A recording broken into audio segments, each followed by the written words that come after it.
أنا شفت الجن وعشت مع واحد منهم. شفته وعشت معاه شهور، وكمان نزلت لهم تحت الأرض. السلام عليكم ورحمة الله وبركاته. أهلا بيكم متابعيني من كل مكان. إن شاء الله معادنا النهاردة مع قصة جديدة. مستعدين؟ يلا بينا على قناتي طلسم. أدائي ولاء شريف.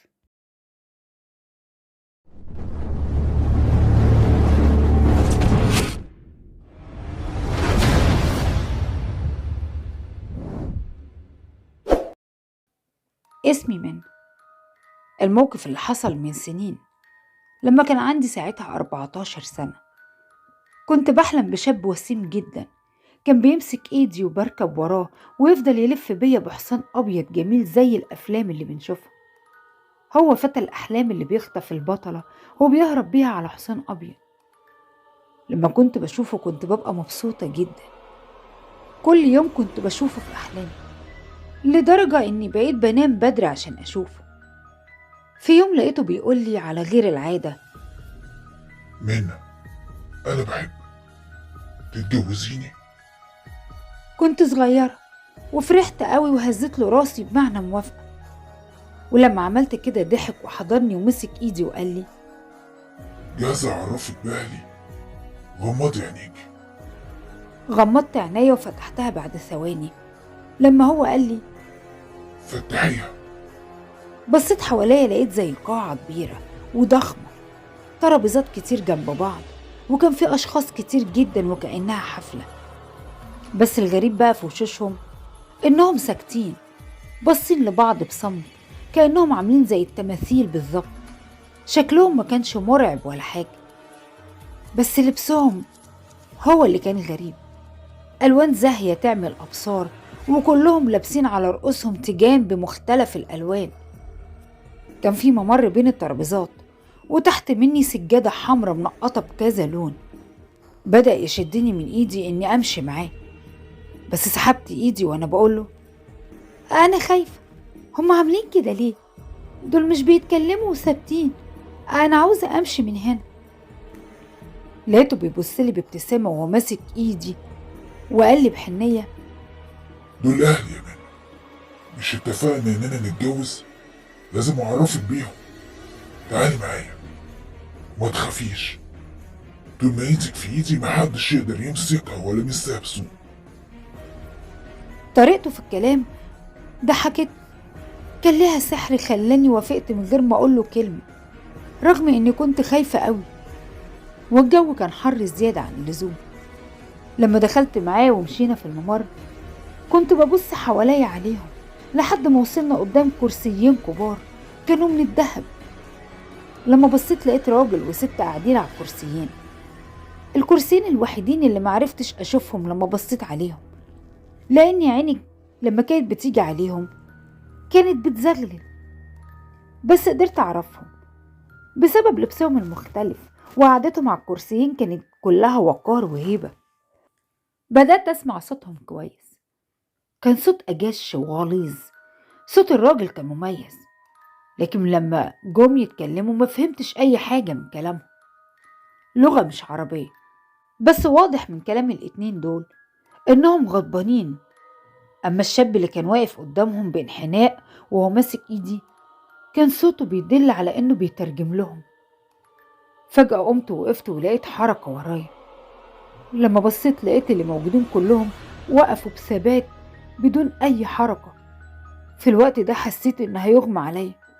الدنيا فضلت تلف بيا والحر زاد وما بقتش قادرة أتنفس، وكانت لحظات والدنيا اسودت في وشي.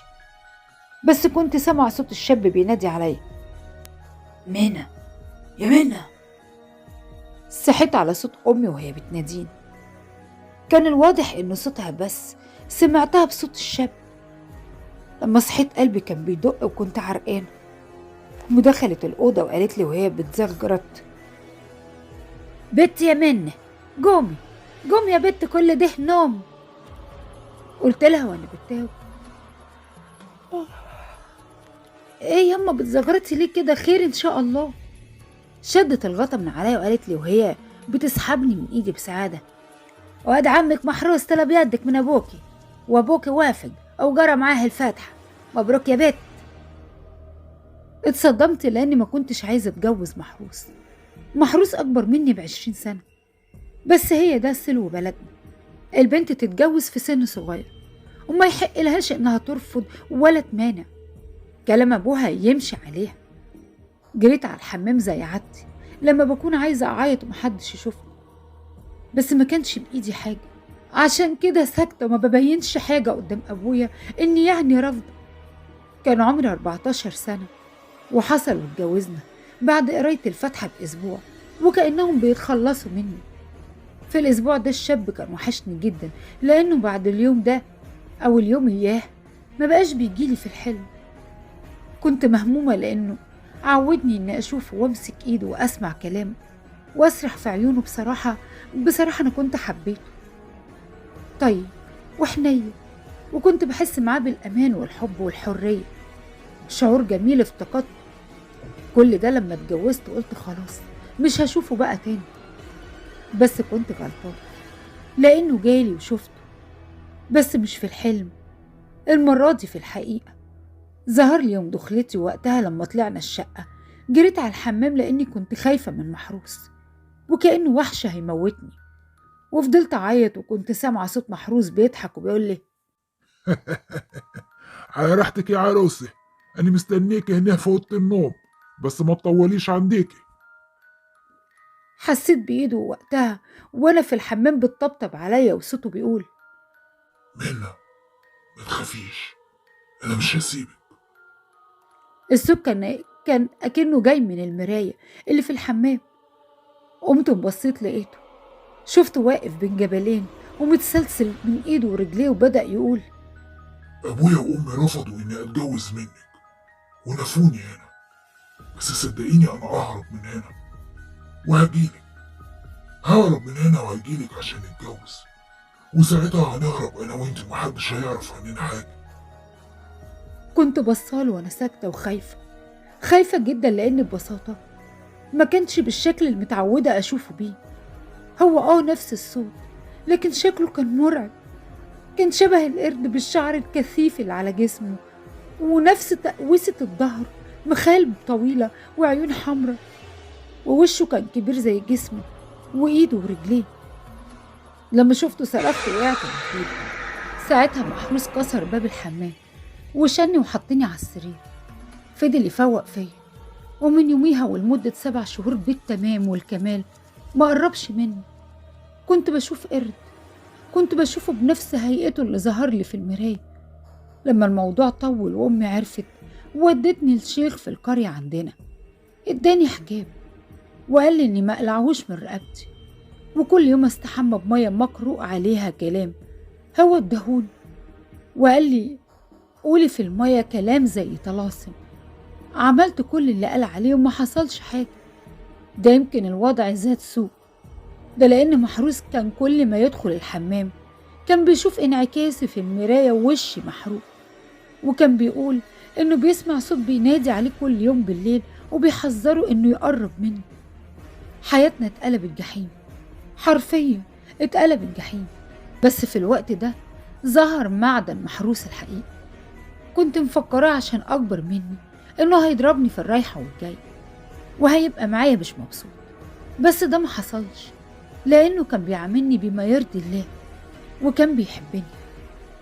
مع الأيام بدأ يجيلي تشنجات ويغمى عليا، بيغمى عليا كتير جدا من غير سبب.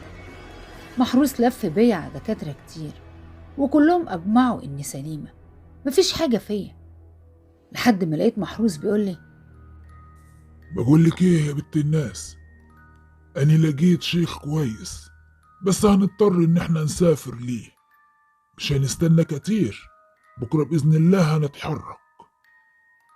وفعلا رحنا له. لما شفته ما حسيتش بنفسي وفضلت أصرخ واتنطط، كنت حاسة بنفسي بس مش عارفة أتمالك أعصابي أو أهدى. قرأ عليا قرآن وفضل يبص في عيني، وأنا في الوقت ده استرجعت كل ليلة شفت فيها الشاب ده. كنت صغيرة وطبيعي ما كنتش أعرف إن هو وأهله مش بني آدمين وإنهم جن. حكيت كل حاجة للشيخ، علشان كده قال لمحروس بص يا ابني، الموضوع واضح وضوح الشمس، مراتك كان عليها جن عاشق واتعرض عليها الجواز منه، وهي وافقت بحكم سنها وبحكم إنها قالت لنفسها إن ده مجرد حلم مش حقيقة. ولما وافقت هو نزل بيها تحت الأرض عند العشيرة بتاعته، وهناك هم رفضوا الجواز. وأما هو أصر بقى حبسوه عشان عارض كلامهم. وهو يا ابني دلوقتي لسه محبوس، بس مش قادر يسبب ليكم معجزات. ظهر لها لأنها متعودة تعيط في الحمام وتبص في المرايات كتير، ودول أكتر سببين كافلين إنهم يضروا ويأذوا أي بنت في السن ده. وده يا ابني اللي حصل. فعلا كلامه صح. أنا من صغري وأنا كل حد يزعلني أجري على الحمام وأدخل وأقفل عليه وأفضل أعيط. وكنت ببص على نفسي كتير في المراية، كتير قوي، لما بدأت أحس بتغيير بيحصل في جسمي. بس بفضل الله ما بقتش أشوفه ولا بقى يحصل لي أي حاجة. وده بقى بفضل الشيخ اللي رحنا له، اللي قال لنا نشيل كل المرايات اللي في البيت، وإني أشغل قرآن، وبالتحديد سورة البقرة. لازم أشغل سورة البقرة كتير في الشقة، وواظب أنا ومحروسة على الصلاة والأذكار والوضوء قبل النوم. وبعد ما عملنا كده حياتنا مشيت طبيعية. وبعد سنة ربنا كرمني بابني الأول شريف، ودلوقتي عندي شريف وبسمة ووعد، والحمد لله.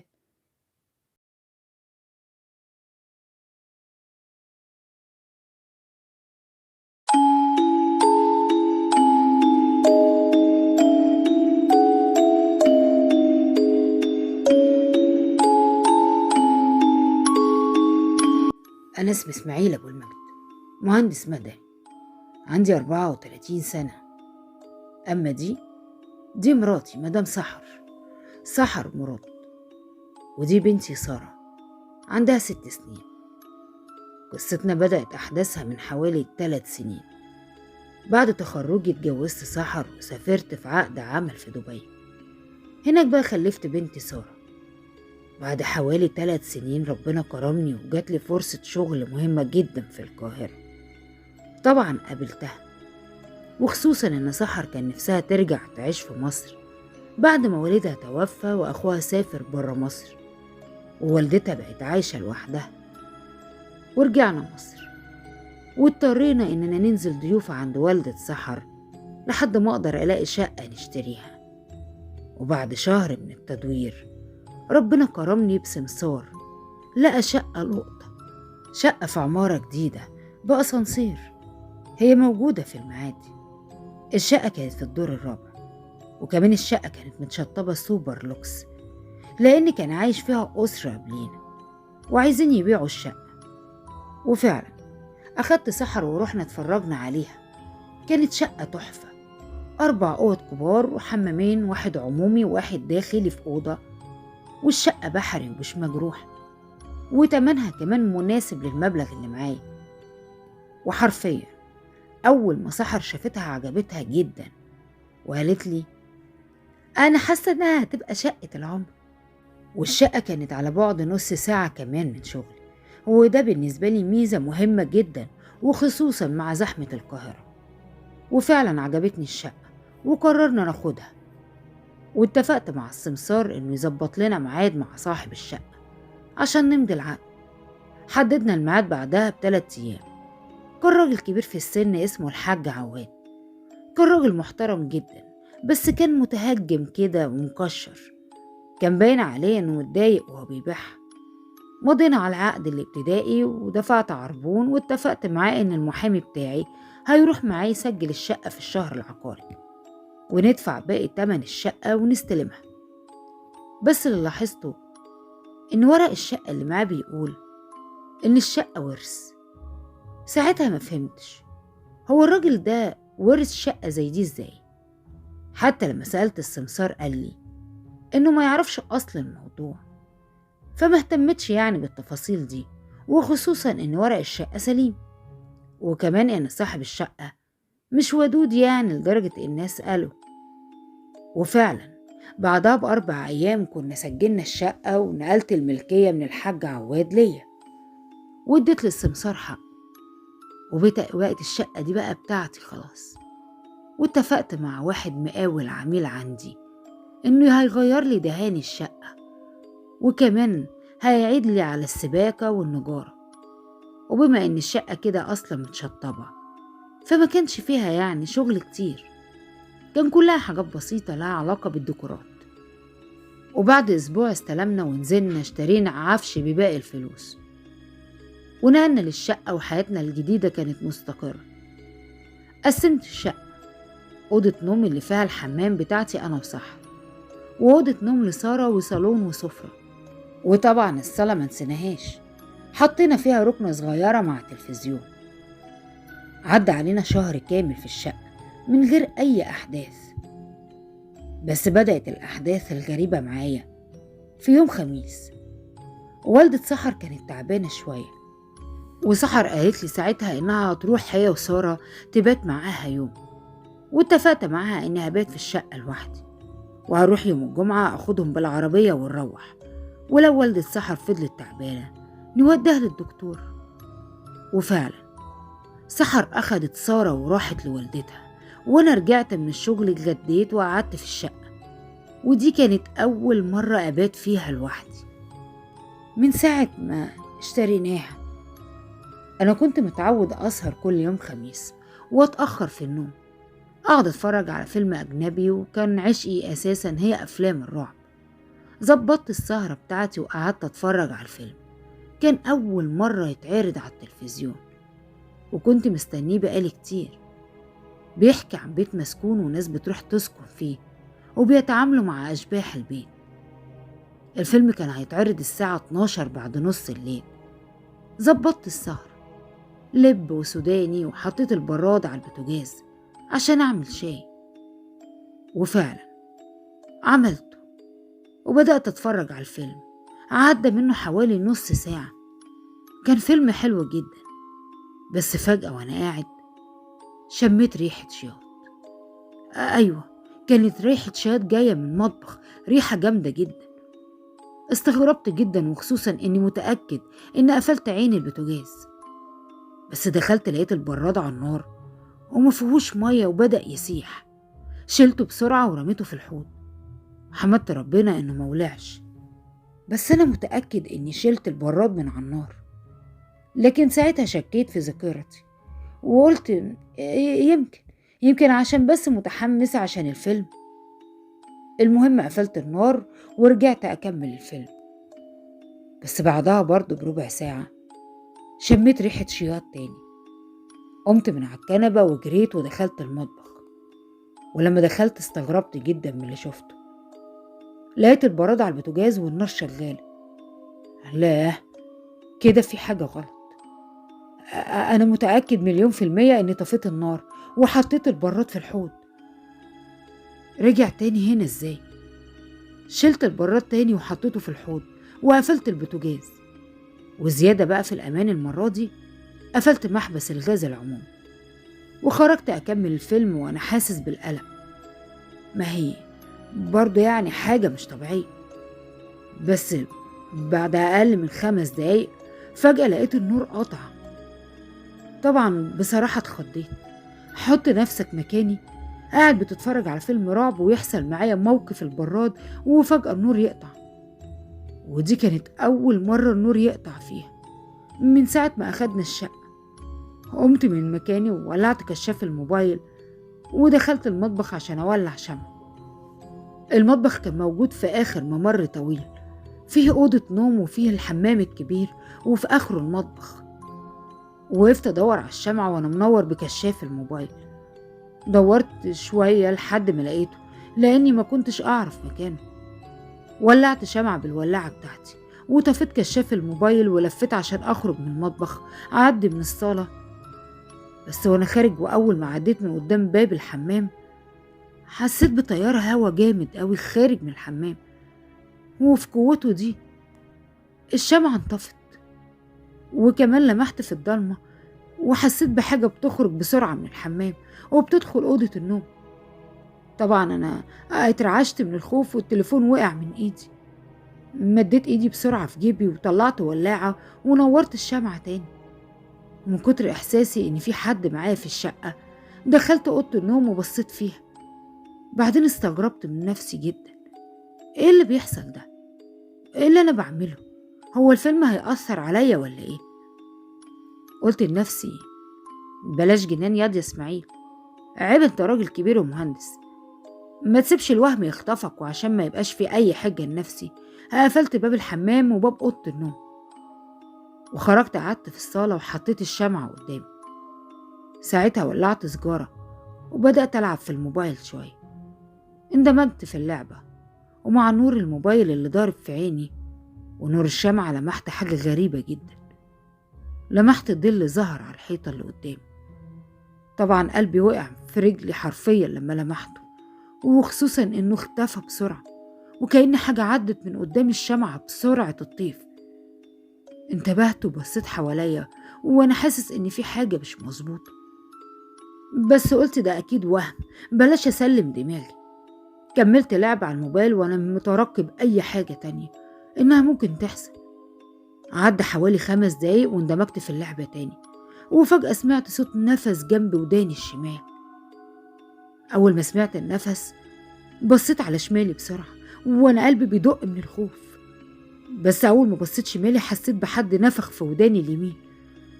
اتنطرت من مكاني وأنا بترعش وبقيت أبص حواليا وأنا خايف، بس في اللحظة دي لقيت تليفوني رن. طبعا أنا من الخضة حسيت إن صدري وجعني، وخصوصا إن رنت تليفوني صوتها عالي جدا.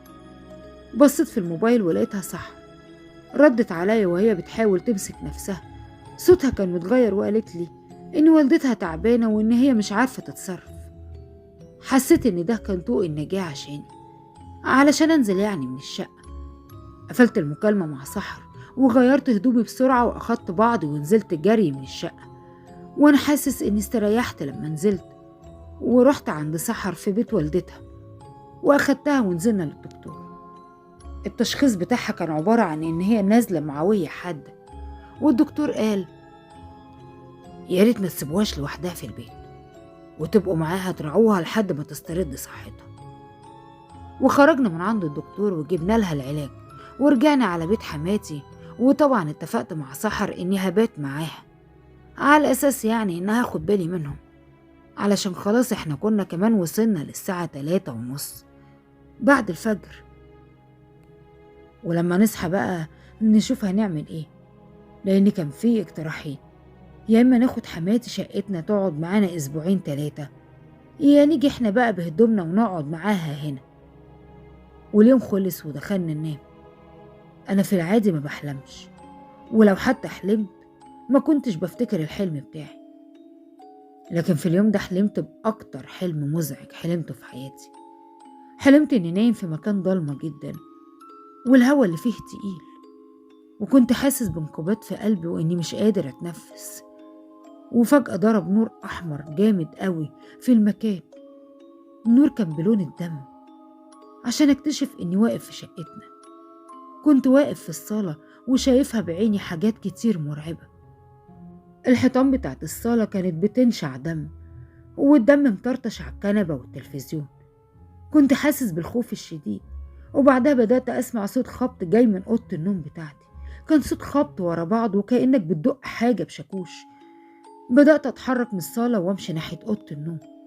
اتحركت ببطء شديد زي ما أكون ماشي في مية، وقربت من باب أوضة النوم. لقيت راجل شكله مخيف جدا واقف على كرسي في نص الأوضة وبيدق حاجة شبه المسمار في السقف. وأول ما شافني بص في عينيا جامد، وفجأة وبدون مقدمات راح ضاربني في دماغي بالشاكوش.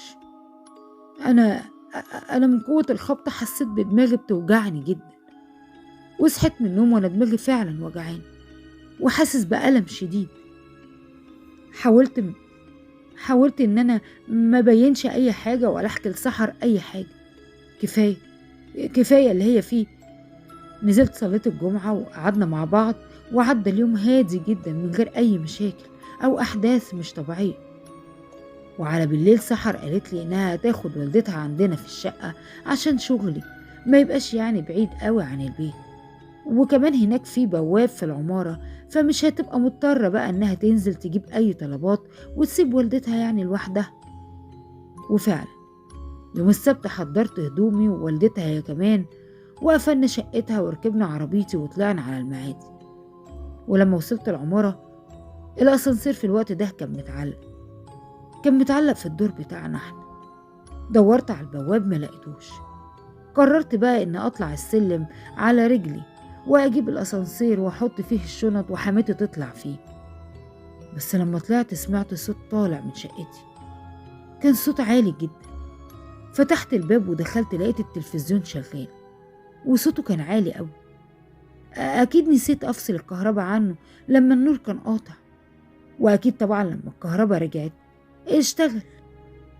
طفيت التلفزيون ولسه هخرج من باب الشقة، لمحت حاجة وقفتني في مكاني. لمحت الشمعة اللي كنت مولعها، كانت زي ما هي محطوطة على الترابيزة مطرح ما سبتها. الغريب بقى والمرعب إني لقيتها لسه منورة ومش سايحة أبدا، زي ما أكون لسه مولعها حالا. معقول أكون نسيت ومطفتش النار قبل ما أنزل؟ طب وده حصل؟ معقول تكون مش سايحة وواقفة سليمة زي ما هي كده؟ وأنا واقف مستغرب لقيت سحر بترنلي على الموبايل.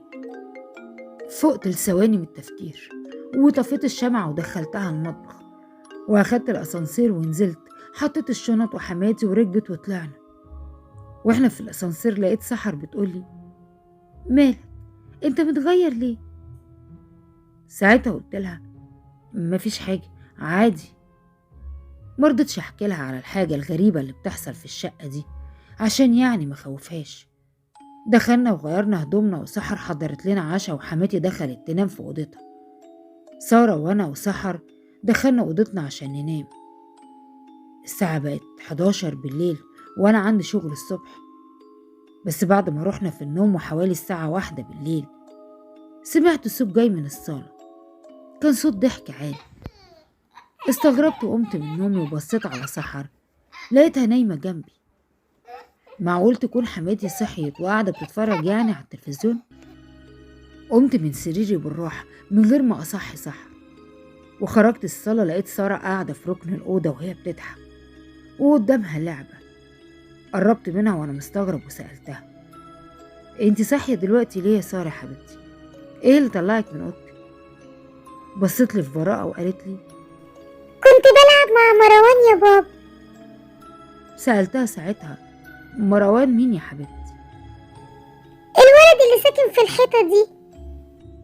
وشاورت لي على الحيطة اللي جنب الشباك. أنا عارف إن سارة خيالها واسع وإن عندها كمان أصحاب خياليين، فطبطبت عليها وأخدتها في حضني وقلت لها: لازم تنامي انتي ومروان عشان الوقت اتأخر. وشلتها من مكانها ورحت أدخل لها الأوضة بتاعتها عشان تنام جنبي أنا وأمها. بس قبل ما اتحرك من الصالة لقيتها بتقولي: استنى يا بابا، هعمل باي باي لمروان. وبصت على الركن اللي كانت قاعدة فيه وقالت: باي باي يا مروان. فابتسمت لها وأنا بقول معاها: باي يا سي مروان، روح نام بقى. ولسه هدخل الأوضة لمحت عربية بلاستيك من لعب سارة اتحركت قدام عيني لوحدها حوالي 5-6 سنتي. وقفت مذهول من الموقف، بس مرضتش أعمل أي رد فعل عشان مخوفش سارة.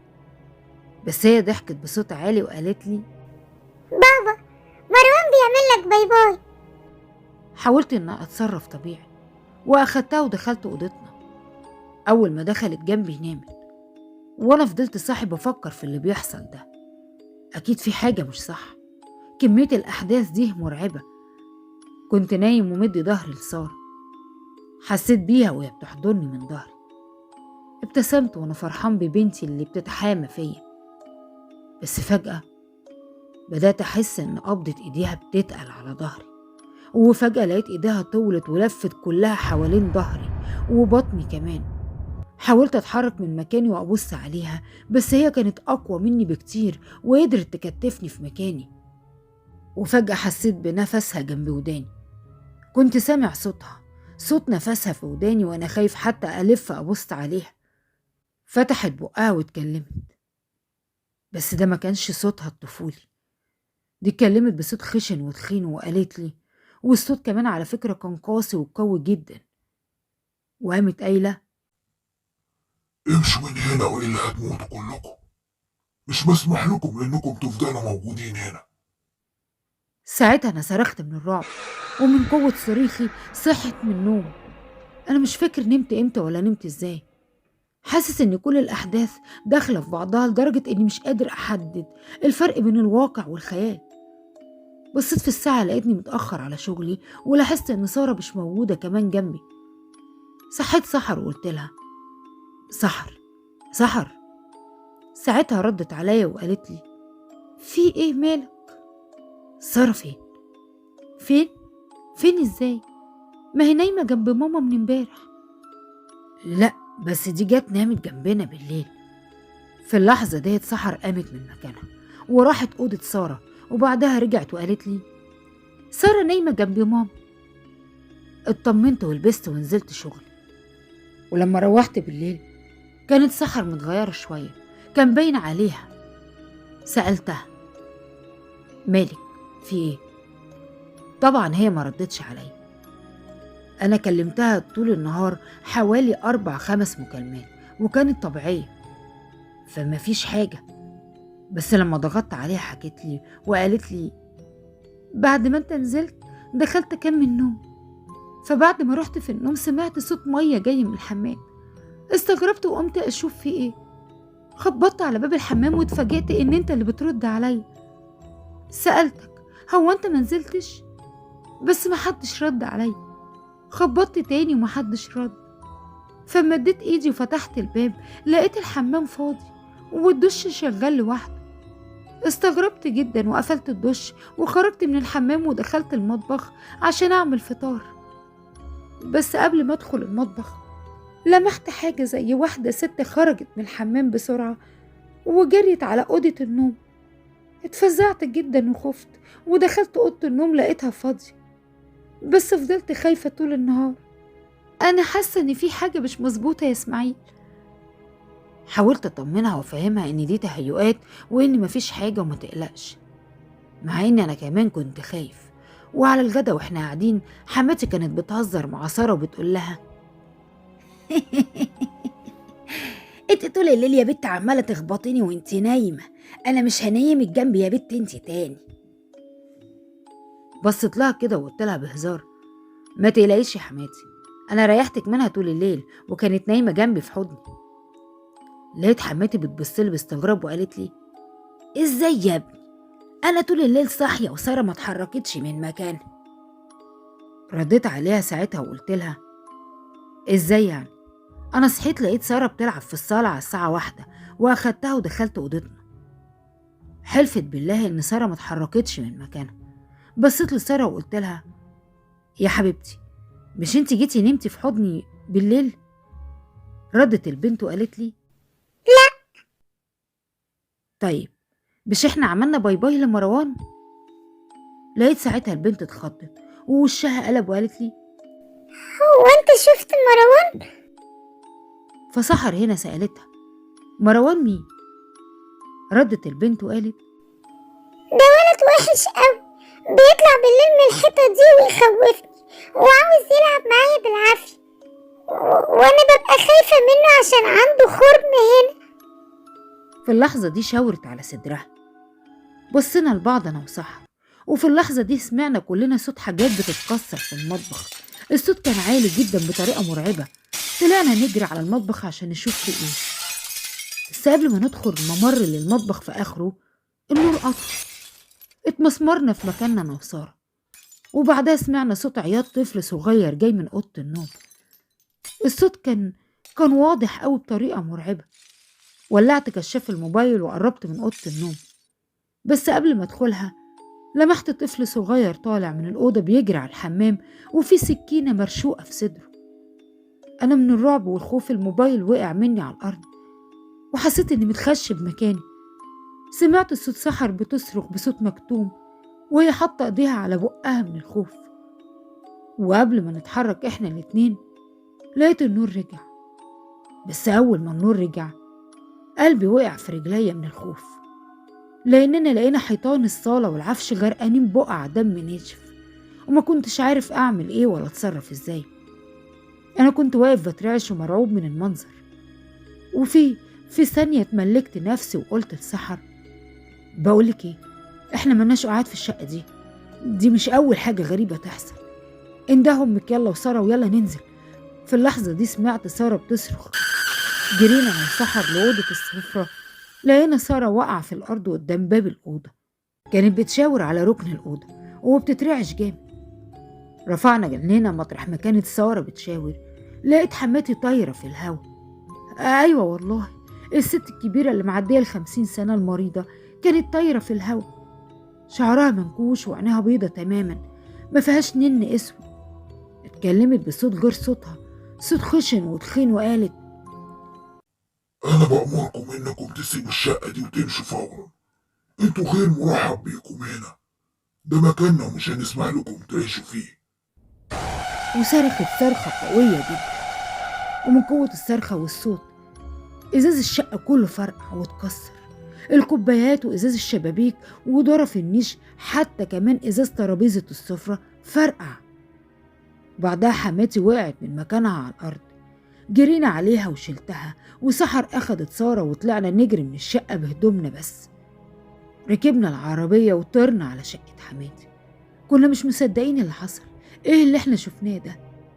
حمادي فضلت نايمة طول الليل ما صحيتش، وأنا كلمت السمسار اللي جاب لنا الشقة وسألته عن تاريخ الشقة، وقال لي إنه ما يعرفش تاريخها، بس معاها رقم الحاج عواد صاحب الشقة. أخدت الرقم وكلمت الحاج عواد وحكيت له كل اللي حصل. رد عليا وهو في منتهى الهدوء وكأني ما كنتش بحكي له على عفاريت. قال لي: الشقة دي كانت بتاعت ابني، وابني ده كان مدير حسابات في شركة كبيرة، وكان متعود يضارب بكل فلوسه في البورصة، وفي يوم اكتشف انه خسر كل ثروته، مكانش عارف يعمل ايه، وعقله خف من الخسارة دي، وفي لحظة يأس يا ابني قتل مراته وابنه مروان وانتحر في الشقة عشان كان خايف ما يعرفش يصرف عليهم. أول ما سمعت اسم مروان افتكرت كلام سارة على طول، على الولد اللي اسمه مروان اللي بيخرج من الحيطة. وبعدها كمل وقال: وبعدها يا ابني أنا ورثت الشقة دي وبعتها عشان ما تبقاش ذكرى تفكرني بموت ابني الوحيد. أنا ساعتها اتخانقت معاه في التليفون وقلت له إني عاوز أرجع الشقة دي، بس هو رفض وقال لي إنه اتبرع بفلوس الشقة كصدقة على روح ابنه. ما كنتش عارفة أتصرف إزاي، وعدت أسابيع والشقة مقفولة، لحد ما واحد اقترح عليا إن إحنا نجيب شيخ في الشقة يمكن يقدر يطرد اللي فيها. وفعلا جبت شيخ وطلعنا الشقة. الشيخ بدأ إنه يرش مية بملح خشن وولع بخور وقرأ قرآن، بس للأسف في لحظات لقينا الشقة حرفيا بتتكسر على دماغنا، وبدأنا نحس بوجود تقيل قوي في الشقة. فبدأ الشيخ يعلي صوته ويقرأ آيات التحصين اللي بنسمعها في الرقية الشرعية، بس قبل ما يبدأ في القراءة فجأة النور قطع والشقة بقت في ضلمة قوية جدا. لسه هتحرك من مكاني سمعت الشيخ بيصرخ بصوت عالي، وسمعت صوت ضرب وتكسير جامد جدا. بعدها النور اشتغل ولقيت الشيخ مرمي في الصالة ومش قادر يتحرك. حاولت أسنده وأخدته ونزلنا من الشقة. ساعتها الشيخ نصحني وقال لي: الحضور اللي موجود فيها يا ابني تقيل، لأنها أرواح ناس ساكنة في الشقة، مش مجرد يا ابني جن وبس، ومش هتقدر يا ابني إن انت تطردهم منها أو تطهر الشقة. أنصحك يا ابني إنك تحاول تبيع الشقة دي وما تدخلهاش تاني، لأن الشقة ديت يا ابني مش هينفع إن انت تعمل فيها حاجة. ومن ساعتها والشقة مقفولة، وأنا ومراتي وبنتي عايشين عند حماتي هنا، مش عارفة أتصرف إزاي، خايفة أعرضها للبيع واللي يشتريها يتأذي زيي وأشيل ذنبه، ومش عارفة أستفيد بيها خالص. ده حتى جيراني في العمارة سابوا شققهم وعزلوا من الرعب اللي شافوه من الشقة، وخصوصا بعد ما البواب بتاع العمارة جات له حالة نفسية وانتحر. وهي دي حكايتي مع شقة المعادي الملعونة، ومن ساعتها مش عارفة اتصرف ازاي.